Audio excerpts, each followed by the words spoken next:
Hi guys, welcome to our channel. In this video we are going to look at Hunter Commission. So Hunter Commission అనేది 1882లో start అయింది. So ఈ కమిటీని నియమించడం జరిగింది. So దీనికంటే ముందు 1813లో శాట్టర్ యాక్ట్ వచ్చింది. తర్వాత 1835లో మ్యాకియావెల్లీ మినిట్స్ వచ్చినాయి. సో 1854లో వుడ్స్ డిస్పాచ్ వచ్చింది. సో ఈ వుడ్స్ డిస్పాచ్లో జరిగిన ఏవైతే రికమెండేషన్స్ వుడ్స్ డిస్పాచ్లో సో చార్లెస్ వుడ్ ఏదైతే రికమెండ్ చేశాడో ఆ రికమెండేషన్స్ అన్ని ఎంతవరకు ఇంప్లిమెంట్ అయినాయి అనేది చూడటానికి లార్డ్ కర్జన్ ఏం చేసిండంటే హంటర్ కమిషన్ అనే దాన్ని 1882లో అపాయింట్ చేశాడు. So let's look at the story of this Hunter commission. So this commission was appointed by lord Ripon. So lord Curzon కాదు, లార్డ్ రిప్పన్ అపాయింట్ చేశాడు. సో యాక్చువల్లీ దీని intention ఏంటంటే so ఏవైతే దీనికి సంబంధించిన కంప్లైంట్స్ ఉన్నాయో ఈ వుడ్స్ డిస్పాచ్ ఏదైతే అది ఇంప్లిమెంట్ చేయలేదని కంప్లైంట్స్ వచ్చినాయో దాని మీద లార్డ్ రిప్పన్ ఈ కమిటీ వేయటం జరిగింది, ఈ కమిషన్ని. తర్వాత దీనికి సంబంధించిన ఎవరు దీని లీడర్ అంటే Hunter commission William Wilson Hunter అని ఈయన 1882లో ఒక రిపోర్ట్ని సబ్మిట్ చేయటం జరిగింది. సో ఇది ఎందుకంటే in this commission they told that look into the status of education in British territories and suggested means by which this can be extended or improved. అసలు British సామ్రాజ్యంలో ఇండియాలో ఉన్న బ్రిటిష్ ప్రాంతాల్లో పరిపాలన ఉన్న ప్రాంతాల్లో ఎంతవరకు ఎడ్యుకేషన్ జరుగుతుంది, ఎంతవరకు దాన్ని ఏ విధంగా మనం ఇంప్రూవ్ చేయొచ్చు, ఎక్స్పాండ్ చేయొచ్చు అనే దాని మీద ఈ కమిషన్ని లార్డ్ రిప్పన్ ఏర్పాటు చేయడం జరిగింది. సో రికమెండేషన్ చూద్దాం మనం.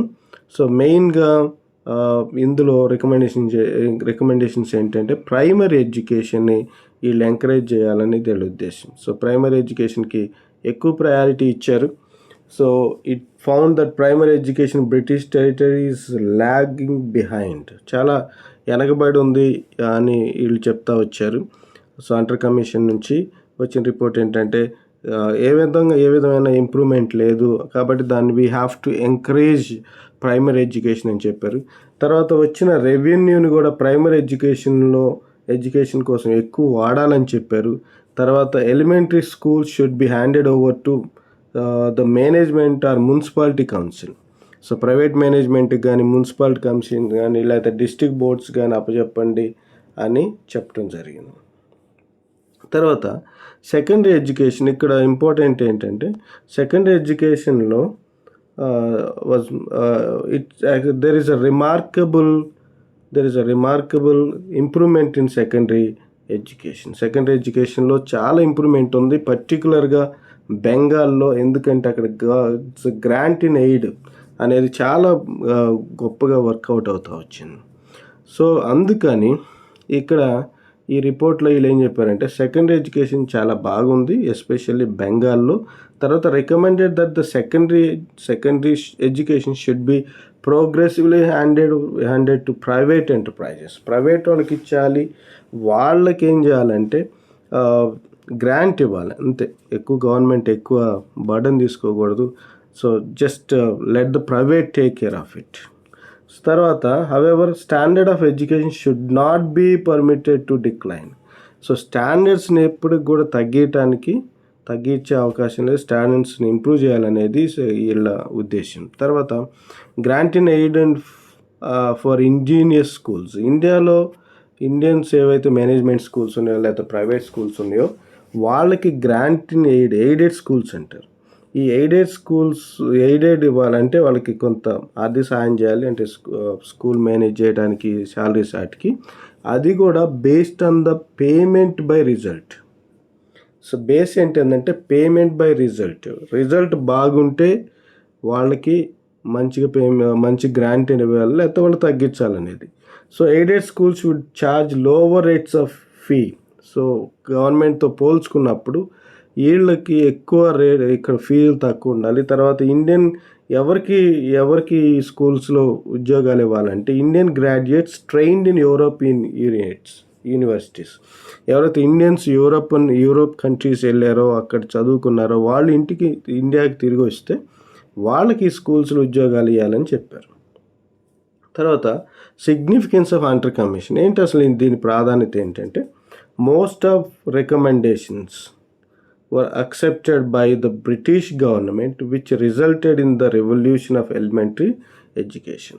సో దీనిలో ఒక విప్లవాత్మకమైన మార్పులు తీసుకురావాలి ఎలిమెంటరీ ఎడ్యుకేషన్ అన్న అన్ని రికమెండేషన్స్ని, ఎక్కువ రికమెండేషన్స్ని ఈ బ్రిటిష్ గవర్నమెంట్ ఒప్పుకుంది.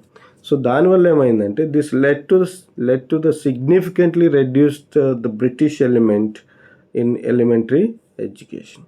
సో దానివల్ల బ్రిటిష్ సంబంధించిన అంటే ఏదైతే ప్రైమరీ ఎడ్యుకేషన్లో బ్రిటిష్ వాళ్ళకి ప్రాధాన్యత అందులో తగ్గిపోయింది. సో 1882లో పంజాబ్ యూనివర్సిటీ కూడా ఎస్టాబ్లిష్ అయింది. దానివల్ల కోల్కతా యూనివర్సిటీ మీద బర్డన్ తగ్గింది.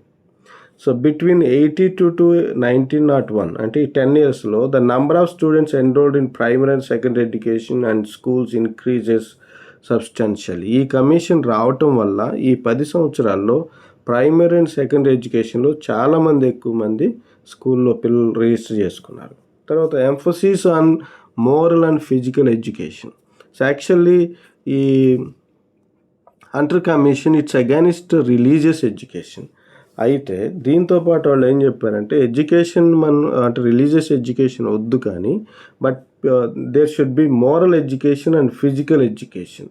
మోరల్ అండ్ ఫిజికల్ ఎడ్యుకేషన్ ఈ రెండు ఉండాలని చెప్పారు. ఎట్లా చేయాలన్నారంటే, so they emphasise that although there has to be exclusion of religious education, there should be some sort of arrangement to give sense of right and wrong to the స్టూడెంట్స్కి మంచి ఏదో చెడ్డ ఏదో తెలియాలి ఖచ్చితంగా, కాబట్టి దానికి సంబంధించిన ఏదైనా అరేంజ్మెంట్ చేయాలి అని వాళ్ళ సజెషన్ ఏంటంటే, ఇన్ గవర్నమెంట్ స్కూల్స్ ప్రిన్సిపల్ కానీ ప్రొఫెసర్ కానీ వాళ్ళు ఒక సిరీస్ ఆఫ్ లెక్చర్స్ డెలివర్ చేయాలి.